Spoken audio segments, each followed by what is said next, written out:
following political program has been paid for by the Maietta for Congress Committee. And here, speaking on behalf of Ms. Maietta, is Mayor David Lawrence of Pittsburgh. Well, now I got back to work. Julia Maietta urged that the federal taxes on railroads hasn't been imposed on it. The eliminated in Congress. And it's reported that California railroad workers is lowering the time days for railroad workers. Then the railroad workers increase unemployment benefits and the time days. The governor of Pennsylvania, it will be very helpful to me in going to Washington to fight for things for Pennsylvania and Ms. Maietta added to the Democratic congressional delegation member. I know the natural thinking of the people who want to examine the labor field and state activities over many, many years fully qualified to be a sitting elected candidate in Congress from this state congressional district of Pennsylvania. Thank you, Mayor Lawrence.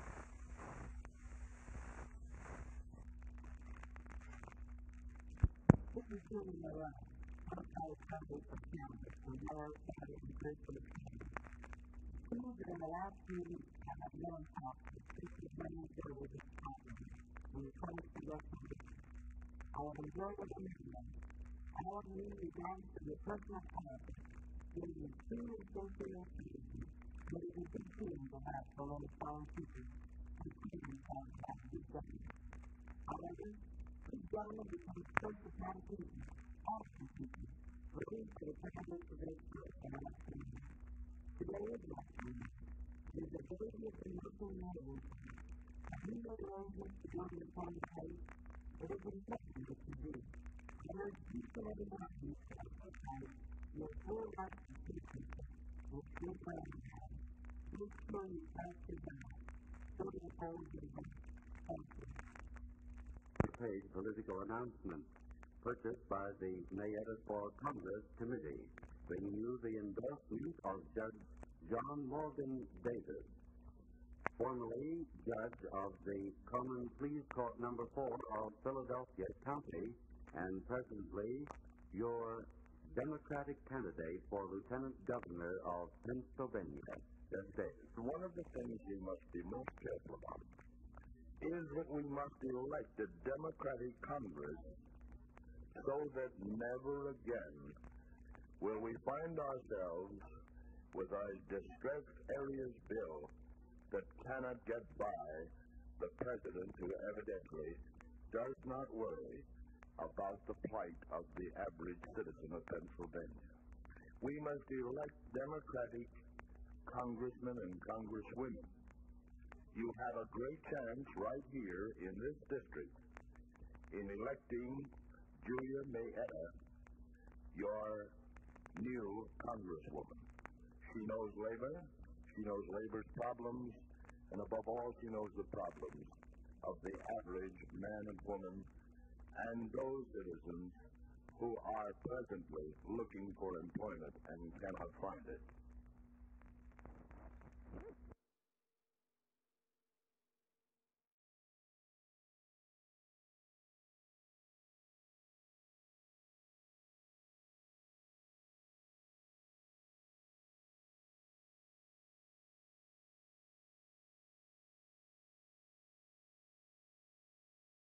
In Lakeland, Pennsylvania, a little logging town which is no longer in existence.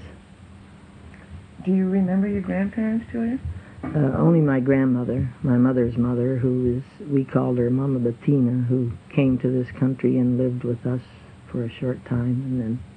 She came to this country from where, Italy? Yeah, yeah. Italy. And Southern Italy? No, we come from the province of Avellino in northern, about the middle part of Italy. And we brought my grandmother back when I was just a small baby. We went there. We were going to live in Italy after our house burnt down, the house where I was born. And then there was an earthquake there, which was in 1912. And my father, who stayed in the United States, was to follow us, cabled us and told us to come back after the earthquake.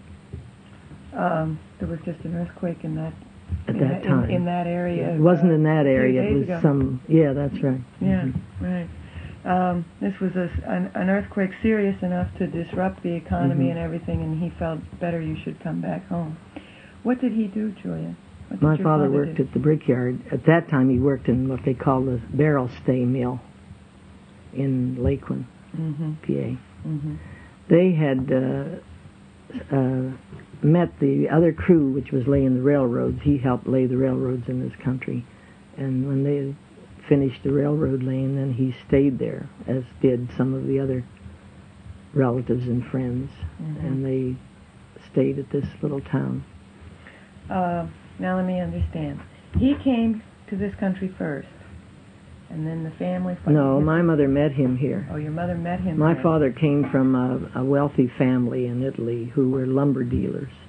And my mother, of course, was a very poor gal from Italy, came here and stayed with her sister, who had come here earlier and married before she came to the United States. And my mother was sort of being a maid to her sister. And my father, who was one of the boarders, felt very bad about this, that she was exploiting my mother so he went off with my mother and they got married.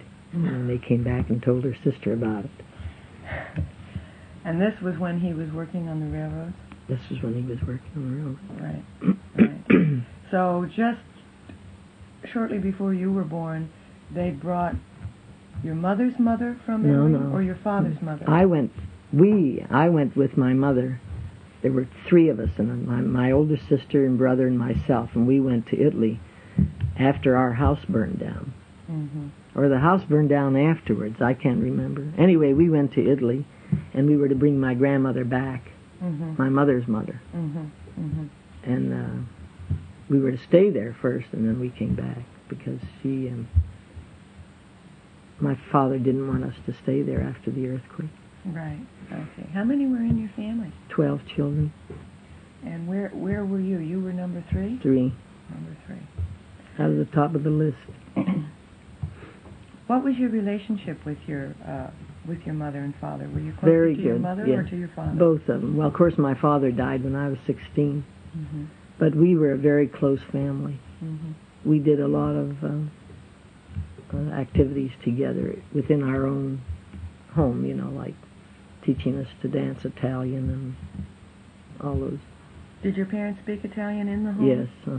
My mother didn't speak very good English until late in life. What did your mother do most of her life? Did she stay in the home, or did she work outside? No, she never worked out. She planted the garden.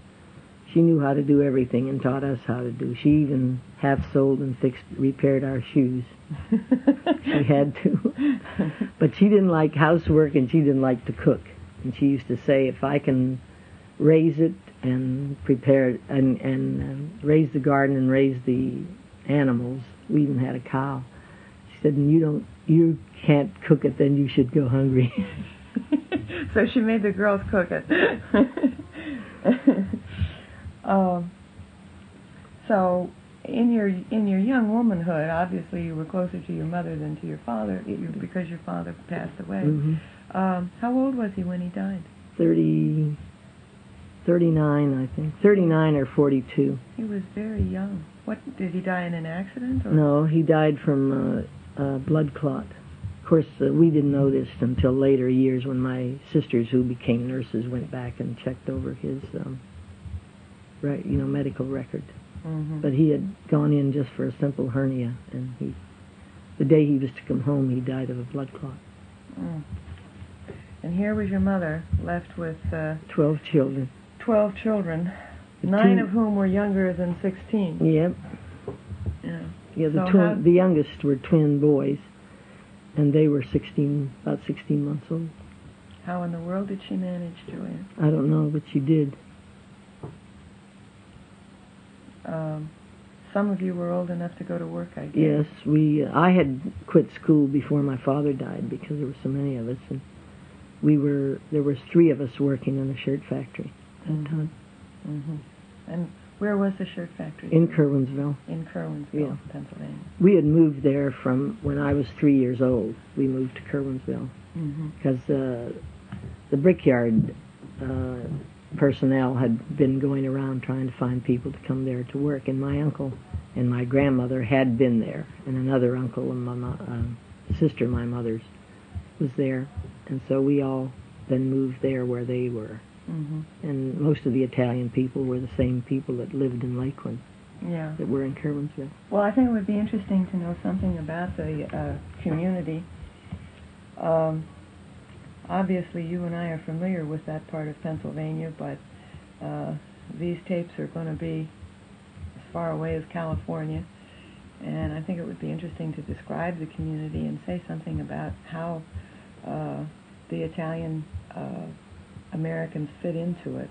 And, well, Curwensville is a small community even today. At that time, I don't think there was more than about 20-some hundred people there. And as I said, when we moved there, the brickyard, we lived in what they call brickyard shanties, really.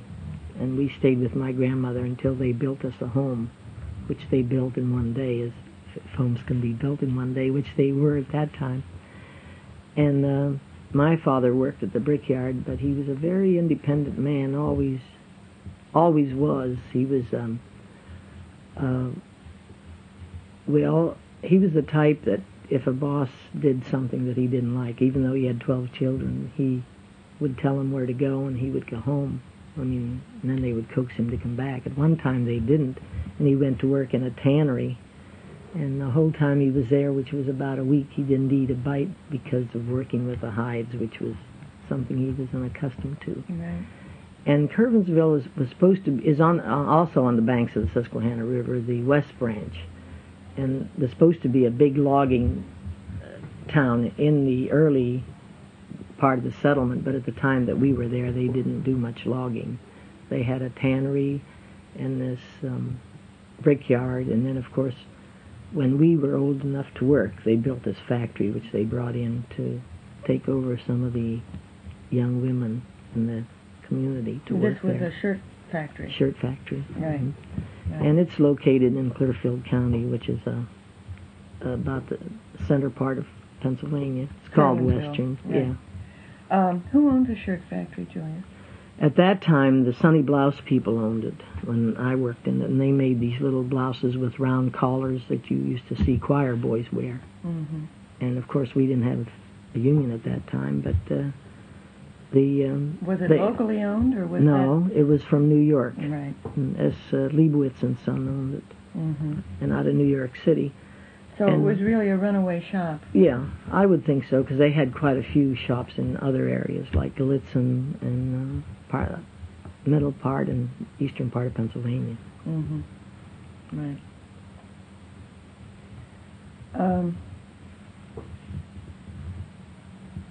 What did your parents tell you about life in Italy as compared to being in Pennsylvania? Well, my mother had it hard, but my father didn't, because, as I said, he came from a more wealthy, sort of a wealthy family.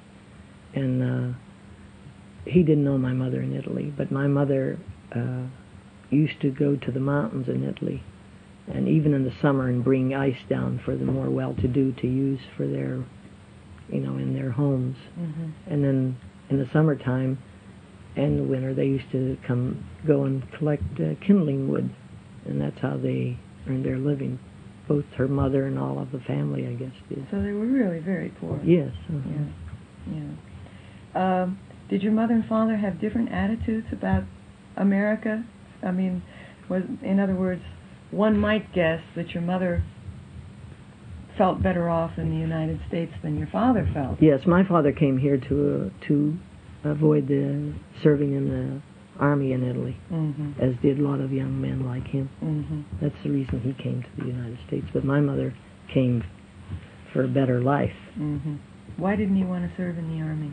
Because he was opposed to military conscription. And of course he was one of the young fellows that came here because of that. Yeah. And he never went back. Was he influenced by socialist thought? Was he a young Italian socialist? Or? Yeah, I would think he was. Yeah. And what were his political attitudes once he got here? Well, I really, I was too young to know, and of course I didn't vote, and I don't remember him being very active politically, although they wanted to make him chief of police in Curwensville, and he refused, because he said he'd never jail anybody. Mm-hmm. So there wouldn't be any sense in making him a police officer there. Right. And he always, he taught us that all people were alike, whether they were black. I mean, so we really had no feeling against blacks. In fact, one of my father's very good friends was a black man that they used to play cards with. Mm-hmm. And if they didn't have enough money to buy groceries, although my father didn't have very much, he always shared it with. Yeah. So what was the ethnic character of Curwensville at the time? It was a mixture of Italians and Irish and Polish, and it still is. And I would say it was a combination of people. Mm-hmm. Were you aware of any prejudice as a young girl growing up? Yes, I was against the Italian, because any of the young girls who became teachers were always sent out into the country to teach, where they had to build their own fire in their little school. In fact, when we bought our home, my father had to buy it through a second party because they wouldn't sell it to him because he was Italian. Mm-hmm. I mean, he had to buy it through a so-called American name. Mm-hmm. So, and when we moved there, the other people on the street, we were the only two. There were two families. And one was next to us, it was Italian, and then us. And then the second or third house from us was a German family. And they resented us moving in there. And of course, the children called us, names and everything. And I booted one of the kids into the creek with my head like a little billy goat when he called me called me a wop one day. He remembered that whenever we grew up, and he said he was being very ignorant. I said, yes, you were. But the Maiettas maybe got along pretty well because there were 12 of them who could stick together. That's right. And they used to always say that when we were, there were scraps in the neighborhood, they'd say, well, you can fight with them because there's enough of you that you don't need anybody else to play. And we didn't. We really. So we scraped a lot with other kids. Mm-hmm. But we always were helping other people, though, as all of us did. Right. What did you dream about becoming, Julia, when you were, say, 13, 14 years old? Really nothing. I don't remember ever, only that if you would think that things would always get better. But like I say, when my father was alive, we never wanted for anything, although we didn't have the best of everything. My mother tried to sew for us and all. And we really, if watermelon came into Curwensville, we were among the first ones to get watermelon, to eat and things like that. We never wanted for food, not until after my father died. And of course, when he died, we didn't even have insurance or anything to bury him with because he didn't believe in insurance. He said that was just making somebody else rich. But I guess he didn't realize that it was also leaving his family in a very bad way. Mm-hmm. My mother, of course, being like other Italians who wanted to have the best of everything for the funeral, and we were years paying off that debt, which is what some people do even today. Right. And they came to see my mother, of course, and offered her what they call mother's assistance, in its form of relief. And when she found out that there was a lien against our home on it, she immediately stopped it. Mm-hmm. And we never cleared that lien until, not too many years ago. Mm-hmm. And when we wanted to do our house over and everything, the first thing we did was see what the lien was against our house and our property and paid that off. Mm-hmm. But because my mother was so independent, when there was flour, Red Cross flour, and that stuff that was given out, which is now in the form of surplus food, I think they called it. At that time they didn't. The Red Cross came in and everything. Why? They never thought she was eligible for any, because we never went out and asked for anything. Mm-hmm. But I, as a very young girl at that time, went down where they were given the Red Cross, and I told them that I came down to get some, and I expected to go home with some, and I did. I mean, I just... You were pretty independent, too.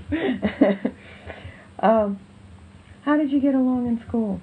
I mean, was school... Very, very good, except that I was absent quite a bit because my mother, even when my father was alive, my mother having so many children, and I being one of the third, missed a lot. But I made up all of my work. And when I quit school, which is in the 8th grade, I had passed into the freshman class. Mm-hmm. And then all of us girls went to... what are those classes they had at that time? In a lot of these communities, we learned to type. I forget who it was. The YWCA? No. The government had classes. They taught people, they taught them to sew so they could go into the factory to work. And, you mean the WPA thing? WPA. Yes. Mm-hmm. And we took up typing, and of course, we knew how to sew because we were working at the shirt factory. This was at night. And one of my sisters, the one next to me, she took up accounting. And then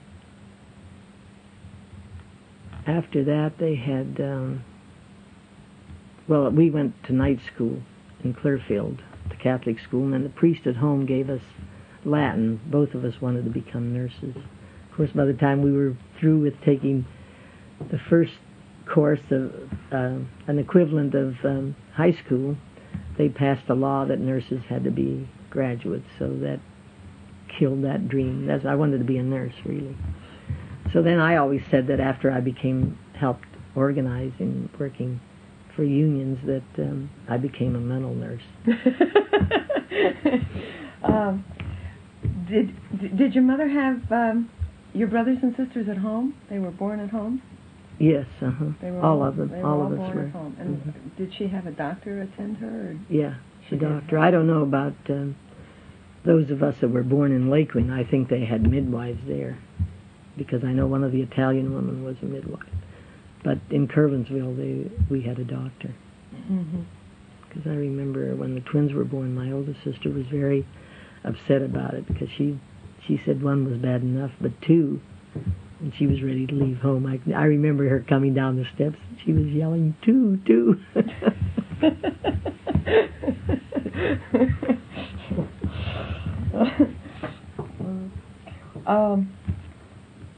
Was religion important to you as a child? Yes, my father didn't go, and my mother didn't go very often either, but they always saw that we went to church. Mm-hmm. Of course, Italian men are known not to go to church, but seeing that their children go. Right. And so, I mean, you mentioned that the priest was teaching you Latin in order to help you get ready to qualify as a nurse. So, I think, it would be... Was the church in Curwensville? Yes. The Catholic Church was in Curwensville. Yes, it was. And did it have... in some places, I wouldn't think Curwensville would be large enough, but in some places there was an Italian Catholic church and an Irish Catholic church. No, this was just one church, and there was no school there either, though. Mm-hmm. But he told us if we, wanted to take up make up our 1 year of high school, that he would teach us Latin if the sisters would teach us the other grades. Mm-hmm. So we had to travel 7 miles, and one of the girls had an old Model T Ford that we used to use to go down to Clearfield and then back.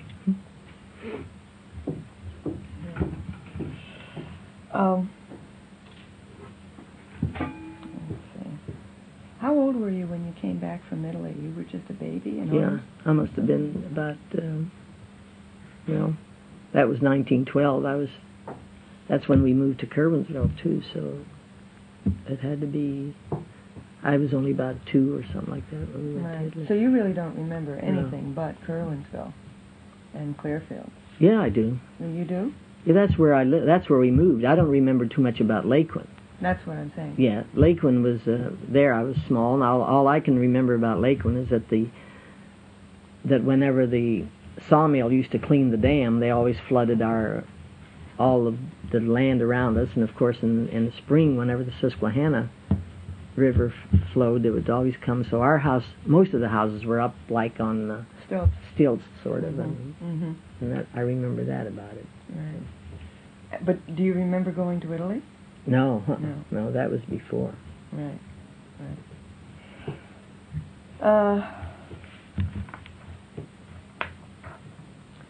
What kind of arguments did you have in your family? Did you have arguments over who would go to school and who would stay home, or? No, most of the arguments we had as kids, I think, was who was going to. We were assigned work, so there was no arguments about who was doing what. We had to weed, and we had certain. This was after my father died. We had responsibilities, and we, outside of one of my sisters, she took care of her responsibilities at home, but then she always also took care of her She always felt that swimming and taking in certain activities was responsibility. So she used to feel that it didn't matter what happened after she came home, but she got her swimming and her activities in. But we all did, too. I mean, we had certain things that my mother used to... Before my father died, my mother was very strict. But after he died, she changed. She made a complete reverse. That, that as long as she knew where we went and what we wanted to do, it was all right with her. And that was quite a shock to us girls, because he used to have to tell her that he was taking us to the movies in order for us to go to a party. And then he would meet us and take us, as if we had been to the movies, and go home. Well, I guess she must have felt rather dependent on you when he died. Yes, she was, but she was also very liberal about, us doing things. Yeah, that's interesting. Well, you said your first job was working in this blouse factory. Shirt factory. It was a blouse factory then it became shirts. Yeah. How did you get the job, Julia, and what did the work involve? Well, it was very easy to get a job there because they needed people, and I was a pocket setter when I first went there. And during the early years that I put in there, I was a pocket setter. But then in those days, they used to teach you how to do almost anything, because if they needed help, I mean, it didn't matter to them whether you made 10 cents or 2 cents. Were you paid on a piece rate basis? Yes, always were. And how much did you earn? Well, when I first worked there, maybe $5, $6 a week, sometimes not even that. But then the weeks weren't 40 hours. They were, When did you start there? What year was it? I started working there, it must have been in the late 20s, 1928, 29, something like that. Right. What did you like best about the job, and what did you like least about the job? I didn't like anything about the job, only that I had to work. Yeah. And up until, as I said, until the union started coming in. Well, the first time we voted was in 32, that I voted. And of course we were hoping that things would get better, and we tried to see about getting as many of the people in the shop registered. We had nobody telling us what to do or anything. I mean, we just simultaneously organized ourselves, I guess. There was no organizer or anything? No, well... Other than just the first person who came in? Yeah. I think they came there in 32, the Amalgamated did. Mm-hmm. Before that, the garment workers came in there. Oh, really? And because the Amalgamated was putting on drives. And I think it was it had to be 32, because that was the year that some of them, I mean, it's 32 or 33. But the garment workers, United Garment Workers, came because the Amalgamated was organizing all the shops of the same company in the eastern part of the state. Mm-hmm. So I guess the company must have called the garment workers, United Garment Workers, to come in there, because I know they came into the plant with the company, the man from New York. And I thought it was strange, I thought, well, that isn't what my idea. I remember my father saying that companies didn't like unions. Mm-hmm. Mm-hmm. And but unions were good for the workers. And it flashed through my mind when this man came there with the company man, and he said this man was from a union and that they wanted us to join, and the company was going to advance both the initiation fee and the dues for the first part. And I thought, well, that's strange. Mm-hmm. So I didn't want to have any part of it, but the next day somebody told me I was elected recording secretary, and I said, I don't know how I was elected recording secretary. I wasn't even at the meeting. They said, oh, well, the girls all wanted me to, and I thought, well, I'll see what it's all about. Mm-hmm. And the first thing that happened was that there were 3 girls fired for no reason at all. And as secretary, I kept sending wires to this representative from the United Garment Workers, whose name was Finley. And nothing happened. So somebody gave us some advice and said if we had any money in any kind of a fund under the garment workers, we should sort of put it in a trusteeship of 3 people. So I was one of them, and we did. We took the money out and put it in the trust fund, sort of.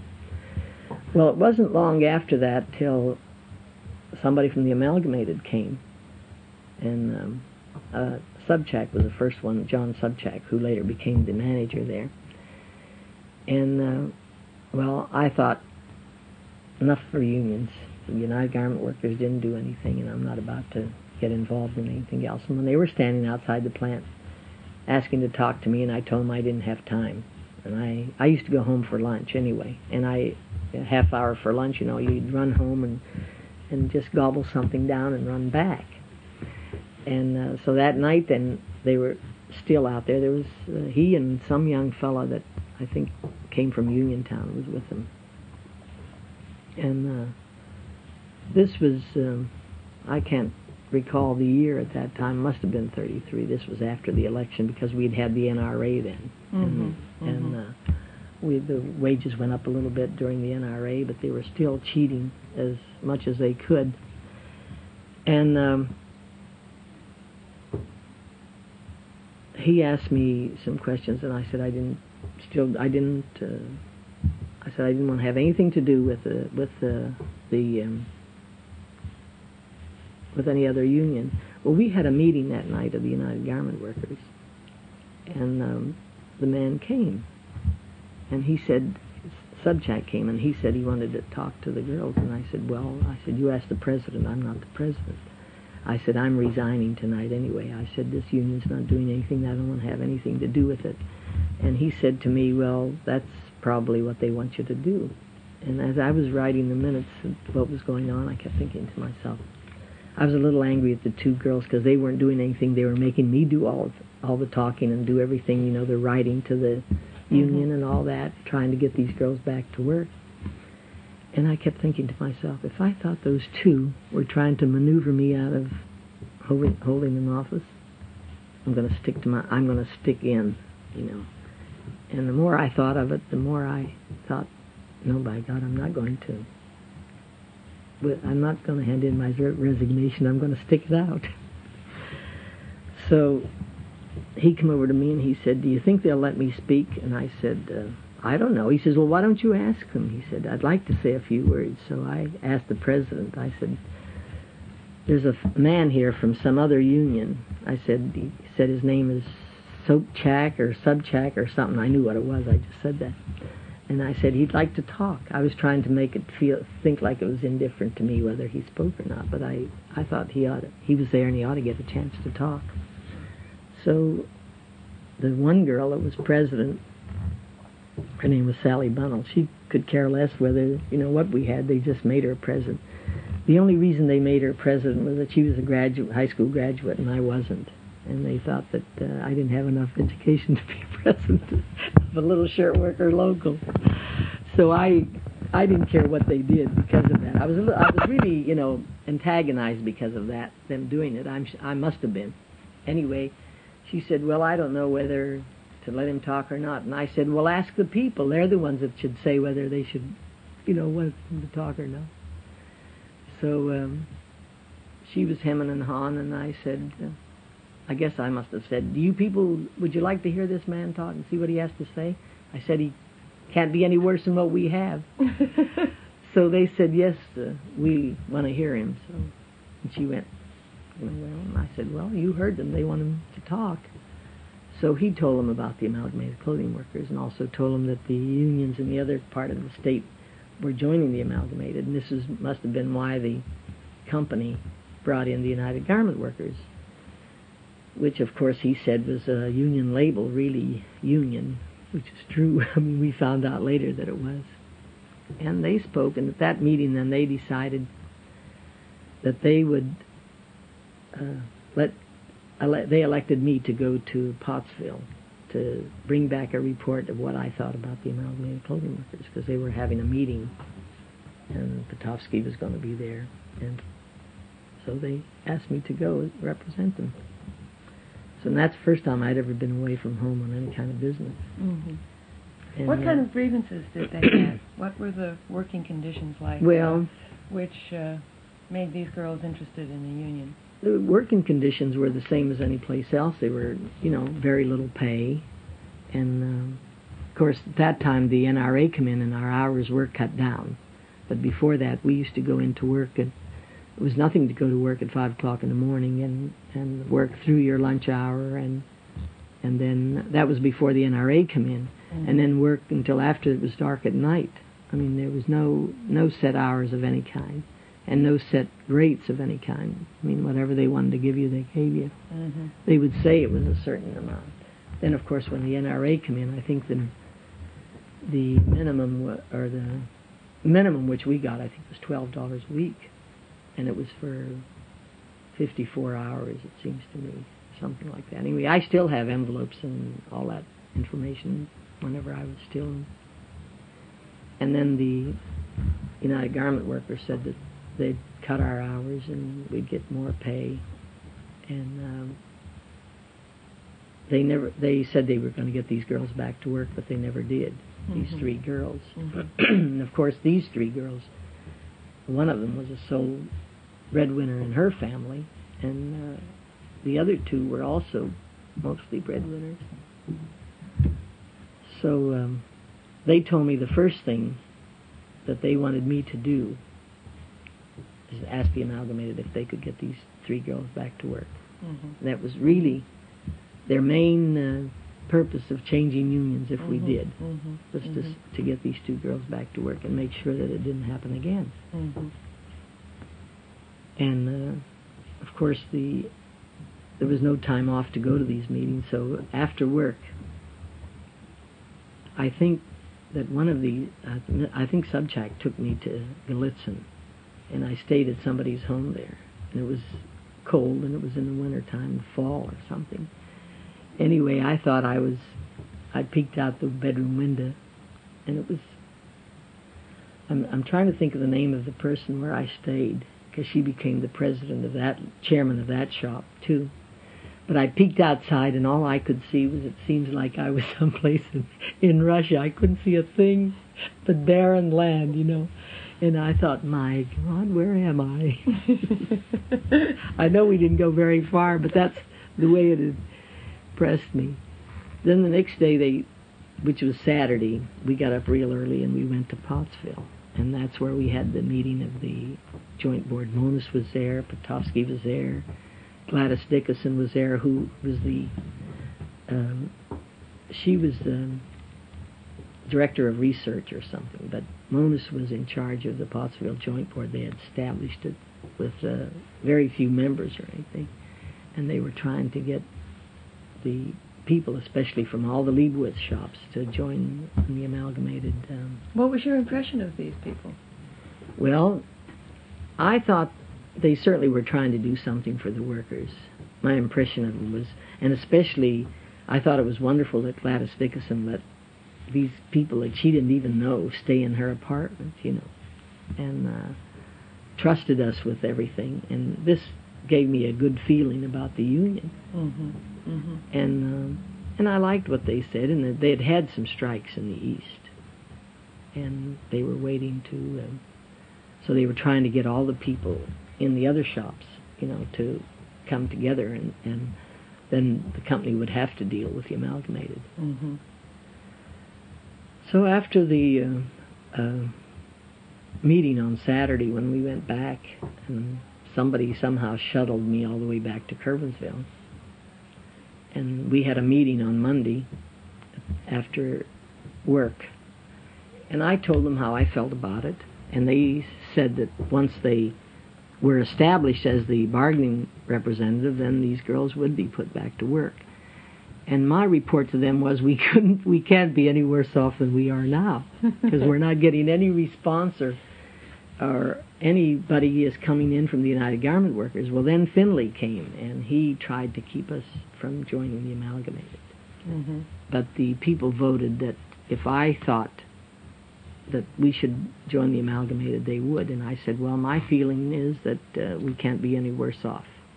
And how did Sally Bunnell, what role did she play in all of this? Well, she really, her name was Bunnell. She's a cousin of mine now by marriage, by the way. But she said that whatever they wanted to do was all right with her, because, and we told them that we had taken the money out of the United Garment Workers name and put it under trusteeship, which they had recommended, and whatever they wanted to do with it after. So we disaffiliated from the United Garment Workers and voted. I had cards with me, and of course Mr. Subchak came there, John, and they gave cards out, and everybody signed cards for the amalgamated, wanting them to represent them. How many women were in this shop? It was anywhere from 100 to 125. And all women? Mostly women, except a couple of the bundle boy, and that's all. Mm-hmm. They were all women. Mm-hmm. Mm-hmm. There's only a few of the women left from that time, too. Not too many. I imagine there's a few, but still in Curwensville. Mm-hmm. Right. Well, the industry is completely gone from Curwensville, isn't it? No, McGregor's bought these shops, and it went from S. Leibowitz to Trishon, who was a local man. Well, he wasn't local, but he came there and had a men's shorts, undershorts in Clearfield, and then he became a sportswear manufacturer. And then from Trishon, McGregor's bought it. And now there's also another Kent, which is McGregor's makes both the shirts and jackets, and they're leisure wear. And Kent's makes jackets and shirts and what they call sportswear for men, different things they make. They're still there. Yeah, right. But it's not the same. No. It's not the same ownership or anything. Let's see. How long did you work there, Julia? Oh, I worked there till 1938 or 39, when, but in the meantime I was helping the amalgamated organize at nights, and they wanted me to go out and help them, and I used to go out, but I just for a short span of the time, you know, and then I'd come back, because I didn't want to really leave Curwensville or my family, especially. Right. And I worked there from 28. I must have worked I must have started earlier in 28 because I think I worked about 15 years in the factory before I went out organizing. Mm-hmm. Right. And in the meantime, I was chairman of the shop, and I would go out and help with other unions in the community, not only Curwensville, but in the area. Mm-hmm. And then the Amalgamated sent us, me and another girl, up to Newcastle, where they had a sit-in the pants shop, and I helped there until they settled that strike. What did you do to help? Tell me about it. Well, I helped organize the, they were in the inside, and we would organize entertainment for them, and when the negotiations, whatever was going on, would come in, and we would report it to the people as to how and what went on. So you were kind of a link between the strikers inside and the community outside. Yeah. Plus, representing the Amalgamated when nobody was there. They asked me to see that everything went okay. Right. Well, I remember some wonderful stories of yours that I think it would be great if you would put on tape. Like, for example, I remember the story about driving down the mountain road. That was whenever I was helping organize in the Barnesboro factory, which was also United Garment Workers. That was a Philip and Jones factory. Mm-hmm. And there was, we would go out, well, we called it visiting, but people really didn't call it visiting because sometimes they didn't even want us to come into their house. I mean, we were representative of the union. But this one night I was going back, and we had told the state police that the company had people out following us around and all that, and of course they didn't do very much about it because they could care less. But I had a girl excuse me with me from the factory, and her name was I can't think of her last name. Mary was her first name. And as we started going back to her place, she lived in a mining patch, they call it, and I noticed a car was following us. So we went down this off of the highway down to the road to her house, and I thought we had lost them, but first thing you know, there was lights in back of me, and then first another car came on another road and was coming toward me. And I said to her, now you just get down, but don't get scared. I said, because I'm either going to scare them into thinking that I'm going to hit him head on, or he's going to decide he doesn't want to be hit head on and pull off. And that's exactly what happened. Right.